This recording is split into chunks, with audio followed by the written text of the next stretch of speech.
Presentar a uno de nuestros invitados de esta jornada. Forma parte de Geocom, donde ejerce el cargo de gerente de proyectos y máster. Es un privilegio contar con su participación en esta convención. Recibimos por favor con un fuerte aplauso a Gabriel Ibarra.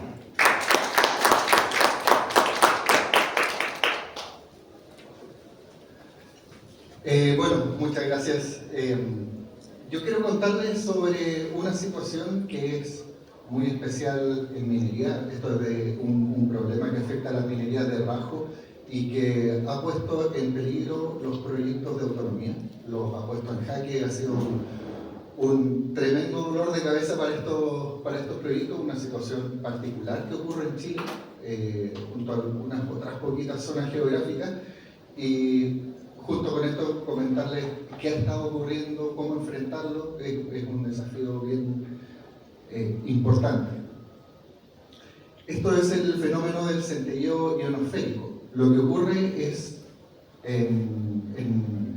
que la Tierra, sobre una de las capas que la protege, la ionosfera, se genera una sobrecarga de electrones y que hace que los GPS de alta precisión, que son muy ampliamente utilizados en sistemas autónomos, incluso también en sistemas de navegación asistida, como en sistemas en perforadoras. En perforadoras se ocupa muchísimo, porque es lo que le dice al perforista dónde hacer el pozo. En los sistemas de topografía se ocupa también ampliamente, pero en los sistemas de autonomía ha pasado a ser básicamente el sistema que le da navegación a la máquina y que le dice a un camión cuál es su ruta, le dice también en el caso de las perforadoras donde perforar, en las palas donde hacer la carga, cómo interactuar con el camión, y todo esto se ha visto en jaque en los últimos años por este fenómeno del centelleo. Y lo que genera el centelleo es una actividad solar en alza. Esto es algo que ocurre periódicamente, pero que hoy día no se presenta con mayor intensidad. Y es algo que no ocurre en todo el mundo. Hay zonas geográficas donde más afecta, dentro de ellas Brasil y muy fuerte en Chile, principalmente en Sudamérica. Esto es atribuido principalmente a una alteración en los campos magnéticos de la Tierra que ocurren en el Atlántico Sur y nos afecta muy fuerte en Chile, en el norte de Chile, y esto viene a corroborar una estadística particular que tenemos en Chile, que es que 8 de cada 10 catástrofes prefieren Chile. En este ambiente pasa que esto es un fenómeno invisible a la vista, ¿cierto? Y a veces uno recibe información sobre las tormentas solares. Esto no es tormentas solares. Sí, ambas están relacionadas con la actividad solar, pero hay una distinción que hacer. Las tormentas solares vienen protagonizadas principalmente por explosiones, grandes explosiones solares. Son cosas que ocurren puntualmente algunas veces en el año y generan fenómenos que preferentemente impactan a la cara de la Tierra que está mirando al Sol, ¿ya? Pueden generar problemas en las comunicaciones, en sistemas de navegación, pero son eventos muy puntuales que a veces puede pasar con el completo que no ocurre. En cambio, el centelleo ionosférico es un fenómeno que ocurre muy habitualmente, viene ocasionado por la actividad solar constante, no es por explosiones puntuales. Ocurren solo en algunos lugares, como nos pasa desfavorablemente a nosotros acá en el norte de Chile. Ocurre principalmente en la noche, es un fenómeno que se desencadena en la noche. Tiene una periodicidad que es de septiembre a marzo, y eso lo hace un poquito difícil entender cuándo está ocurriendo, porque pasa que llegamos a marzo, desaparece el centelleo y decimos, listo, se desaparecieron los problemas, vuelve en septiembre y de nuevo empieza. Entonces, hay que conocer esa estacionalidad. Afecta a la navegación en los turnos noche por varias horas, típicamente 2, 3 horas que se pierde la navegación, y los turnos, en el caso de los sistemas autónomos, imagínense el desastre que es cambiar toda una flota autónoma en una minera y que todos los camiones queden detenidos por 3 horas durante el turno noche, tapando las ramplas. En el caso de los sistemas en las perforadoras, perder 3 horas varios días a la semana, una noche, es un impacto enorme. Entonces esto hizo poner en duda, es decir, con los sistemas de autonomía, bueno, continuamos, damos vuelta atrás a esto, porque en realidad es tanta la ineficiencia que sumó a los sistemas de autonomía que los puso contra la espada de la pared. O sea, esto no nos está rindiendo. ¿Ok? Entonces, vamos a primero entender un concepto de cómo funciona el GPS. El GPS básicamente es como las cámaras estas de los estadios, en los cuales la posición de la cámara, que quedan colgadas de 4 cables de acero, queda determinada por el largo de esos cables, ¿cierto? De igual manera el GPS determina nuestra posición en la Tierra, pero lo que utiliza en vez de cables son el tiempo de medición de la señal entre el satélite y mi antena en la Tierra. Y cuando se generan estas sobrecargas en la ionosfera, que se expresan como burbujas en la ionosfera, las señales que vienen entrando a la Tierra desde los satélites alteran su tiempo de transmisión y es equivalente a que esta cámara le pusiéramos, en vez de cables de acero, le pusiéramos elástico. Y bailaría para todos lados, porque ya su posición empieza a ser imprecisa. ¿Y qué ocurre con los sistemas de navegación? Que esto normalmente cuando tengo un sistema de navegación funciona súper bien, súper bonito, una perfora está haciendo la perforación donde corresponde en el punto. Cuando empieza a ocurrir un poquito de centello, empieza a haber un problema ya de precisión. Cuando esto se vuelve más crítico, es que los errores son tan grandes que generan errores importantes e incluso han generado colisiones de máquinas, que las máquinas choquen entre ellas o se dañen entre ellas. Y llega un momento en el que la alta precisión, el GPS se da cuenta de que está fallando y ahí comenzamos a correr estas 2 o 3 horas de falla. Pero anteriormente tuvimos tiempos adicionales que son porque el GPS está impreciso y esos tiempos son súper dañinos porque están, por ejemplo, generando que al otro día van a ver los pozos, están todos desparramados, están mal realizados, pero ya es una pérdida y poco cuantificable. A veces después eso significa que en el chancado se me va a ir un montón de energía tratando de moler roca por una tronadura que no fue homogénea, porque no se realizaron los pozos donde correspondían. Entonces, tenemos esto se debe a actividad solar, como les comentaba, y la actividad solar la podemos cuantificar en nivel de manchas solares. Esto se rastrea hace muchísimos años, cientos de años que se está contabilizando las manchas solares y se conoce que este ciclo dura 11 años. Tiene esa periodicidad.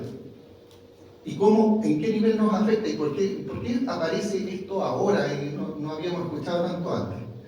Pasan 2 cosas en particular, que los sistemas de GPS los empezamos a integrar a autonomía o sistemas de navegación en el cual son totalmente dependientes del GPS, es decir, falla el GPS 1 minuto significa 1 minuto de máquina detenida. En autonomía es así. Y eso lo empezamos a integrar en general del 2018 en adelante, cuando no teníamos estos problemas, ¿cierto? Cuando la actividad solar estaba baja. Ahora, desde el 2022 en adelante, empezamos a tener actividad solar muy potente y nos reventó en la cara este problema. Anteriormente, si se fijan, ese ciclo fue mucho menor. Y por lo tanto, el ciclo anterior no nos sirvió mucho para poder explorar este problema y lo pasamos desapercibido. Pero tampoco un tema en general de que los fabricantes se desentendieron de esto. Es un tema que nos pasa en Chile. Pasa un poco en Brasil, pero principalmente es más de Chile. Entonces los fabricantes en general que están en el hemisferio norte se preocupan de sus problemas y cuando le aparecen esos problemas los resuelven. Pero es un tema que tenemos nosotros. ¿Y cómo sabemos cuándo falla? En general, para hacer una escala con el conteo de manchas solares, de 50 manchas hacia abajo estamos bien. Hay una zona entre 50 y 100 que empezamos a tener problemas importantes, de 100 hacia arriba es un desastre. Y estamos desde el 2022, 2023 hacia arriba de ese conteo de manchas solares. Hacia atrás, lo que les comentaba, que han habido, que en particular el ciclo anterior, que fue del 2010 2020 más o menos, fue bajo. Anteriormente hemos tenido ciclos muy potentes, porque la actividad solar fue muy potente. Esta actividad solar viene dada un dato curioso, porque el Sol invierte sus polos magnéticos, como en el norte y sur en la Tierra, los invierte cada 11 años. Por eso se pasa por unas épocas de liberación mayor de energía. Entonces vamos a revisar aquí qué es lo que ocurrió en este último ciclo, cómo fue que nos enfrentamos a esto y cómo fue apareciendo en distintas mineras este proceso. Si se fijan en la línea roja, eso es la proyección que teníamos esperada de cantidad de manchas solares, comparándonos con el ciclo anterior. La línea negra es el conteo real de manchas solares, en el fondo, cuánta actividad tiene el Sol, que fue mucho mayor de lo esperado. Y las barras que están aquí en colores, ¿qué tanto las épocas en las que nos afecta, ¿cierto? De septiembre a marzo, fíjense que esto es una escala de tiempo. Aquí comienza el 2021, ¿cierto? Marzo 2021, hacia atrás, septiembre de 2020.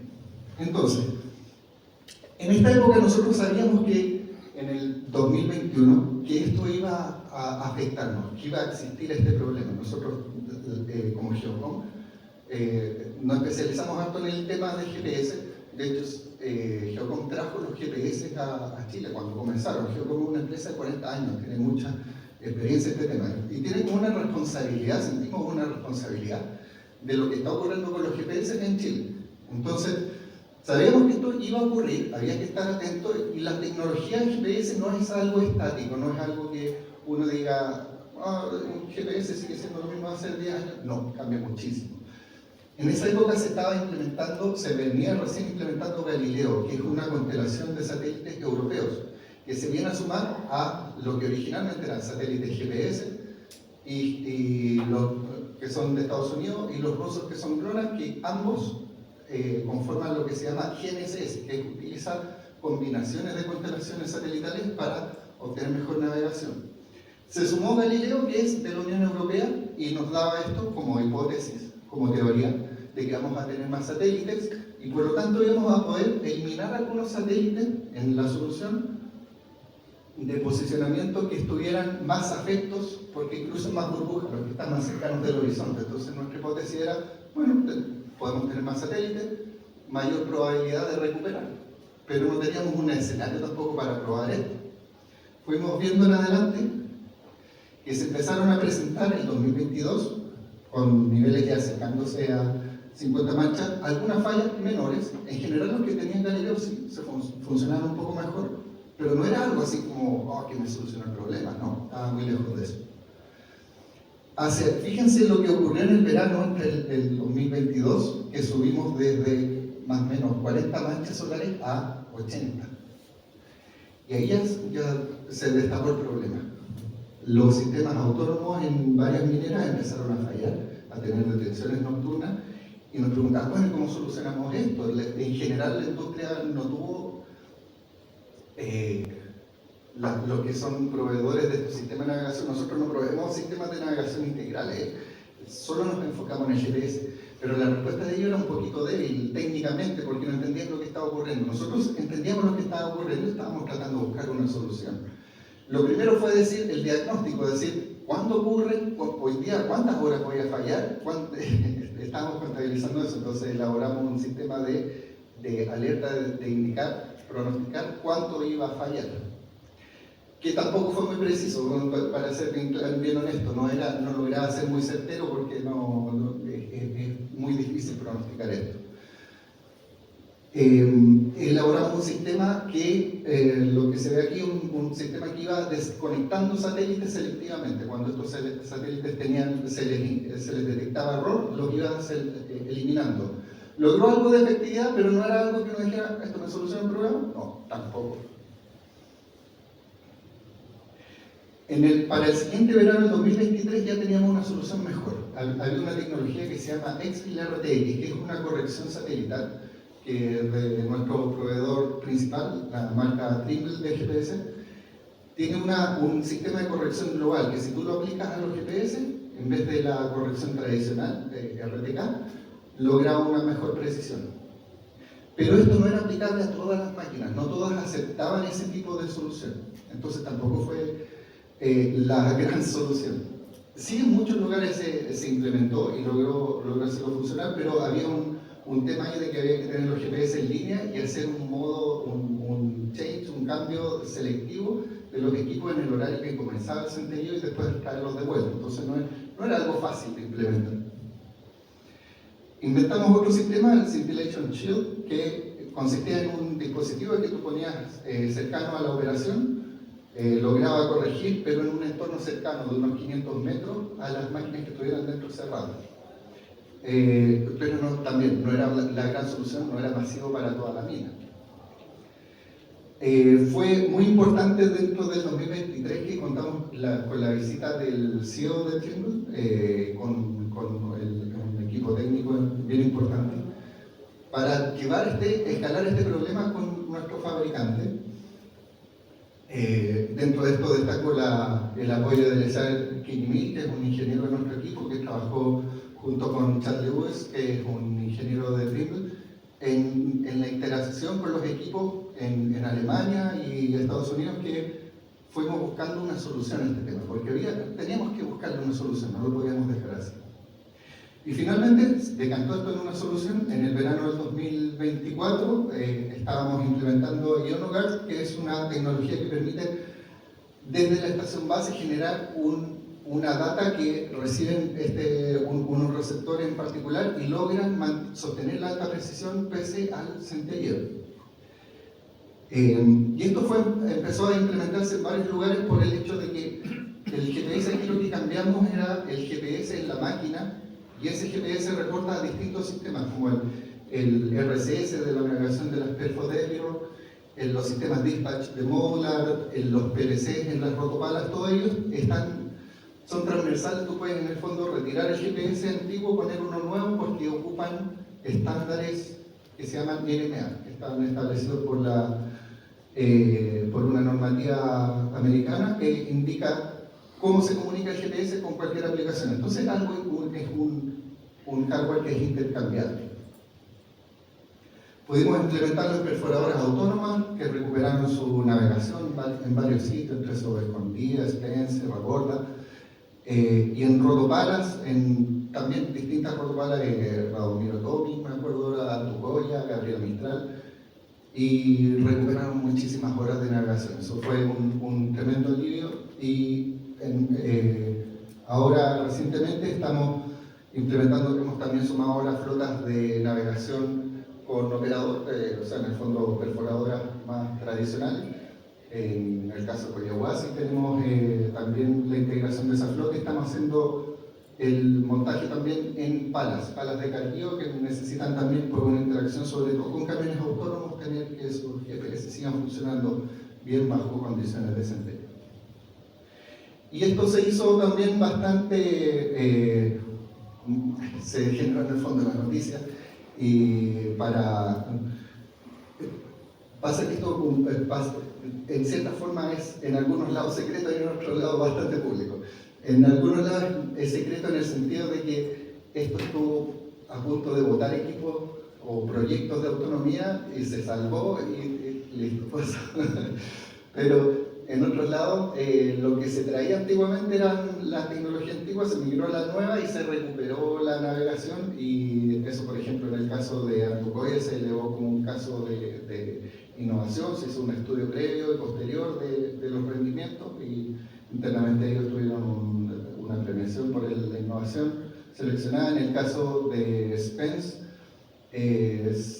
un concurso interno que es un business case, en el fondo un caso de negocio, y lograron con una inversión de $140.000 generar una utilidad de $460.000 por año al generar este cambio.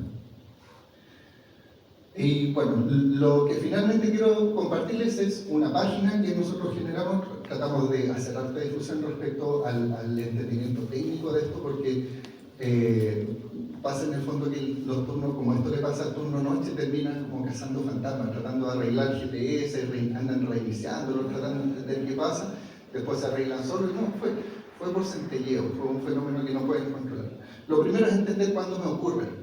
Nosotros dispusimos una página en la cual es gratuita, uno se puede conectar, centelleo.geocom.cl, y ahí te muestra cómo está transcurriendo el centelleo. O sea, esto está en un tiempo acelerado, está en lapso. Pero se visualiza cómo se está moviendo el centelleo en el norte de Chile a través de sensores que tenemos dispuestos para poder construir este mapa. Y también al suscribirse a la página uno puede suscribirse a un newsletter, un boletín, que entregamos información sobre este mismo tema periódicamente. Eso es.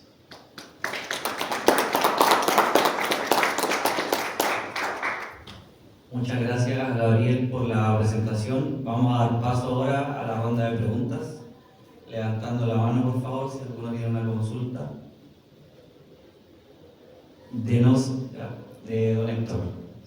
Sí.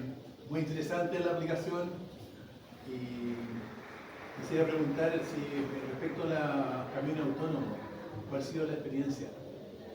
Uy, con camiones autónomos ha sido una tremenda experiencia porque en los camiones autónomos es donde más evidente se vio este problema. Porque una perfo, por ejemplo, nosotros trabajamos mucho con perforadoras porque la perforadora la alta precisión es crucial, ¿cierto? Tengo que hacer el fit con un margen de error de unos pocos centímetros, ¿cierto? Eso impacta fuerte en la producción. Y pasaba que con las perfos que cuando fallan, uno lo que normalmente ocurre, o la reacción de la minera es, ok, volvamos a las marcaciones a piso, y mandan los topos, a marcar en el día, y al final terminas trabajando a la antigua, parchando con el trabajo a la antigua de dejar marca, y después las perfos trabajan en la noche recuperando con eso, pero tiene ahí el tema de que estás de nuevo poniendo personal a marcar pozos, estás dejando a la gente de topografía sin hacer sus pegas en otros sitios. Y ok, pero hay una forma de parcharlo, y por lo menos en esa parte lo han parchado así en muchos lados. En el caso de camiones no hay cómo parcharlo. El camión autónomo se detiene en la ruta, o sea, cuando tiene el problema, y lo que han hecho algunas marcas es buscar una solución alternativa. Por ejemplo, en el caso de Komatsu, sabemos que ellos desarrollaron un sistema que el camión va escaneando el camino, se apoya como con imágenes, pero tampoco es tan efectivo porque los camiones tienen que bajar la velocidad a la mitad. Entonces, en el fondo es como que perdieran la mitad de los camiones. Entonces, tiene su trade-off. Al igual que la perfo, es una solución que no es totalmente efectiva. Así que eso es como un poco lo que ha pasado con los camiones. Lo que sí también pasaba mucho con los camiones, y ahí te comento una anécdota, lo que nos pasaba, ahí vimos sufrir a los proyectos de autonomía, nos metían en una reunión en la cual nos presentaban como especialistas de problemas y nos ponían como intermediarios frente a las grandes marcas de estos sistemas.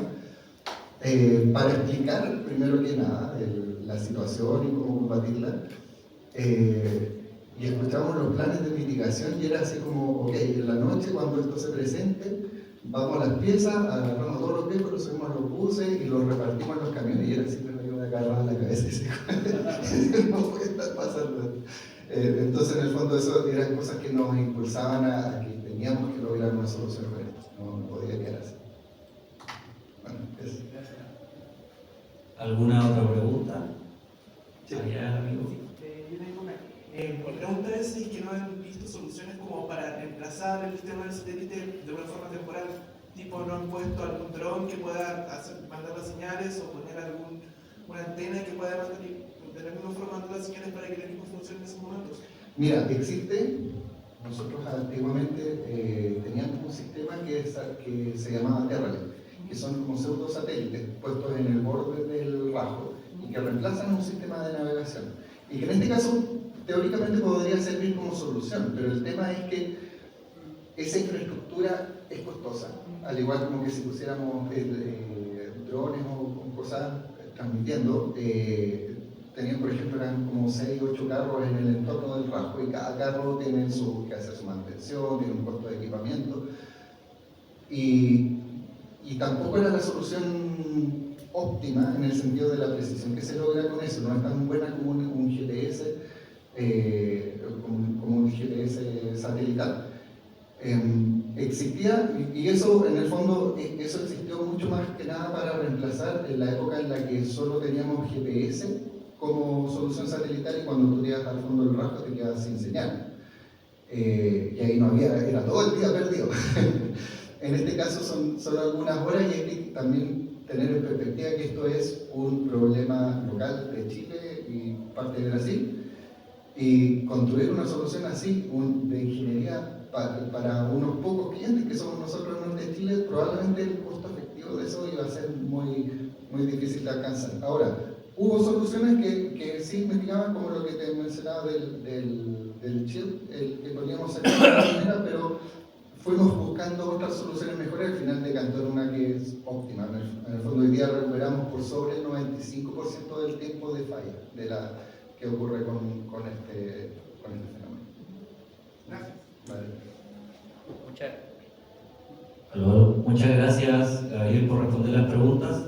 A continuación, se le hará entrega de un pequeño reconocimiento por parte de Héctor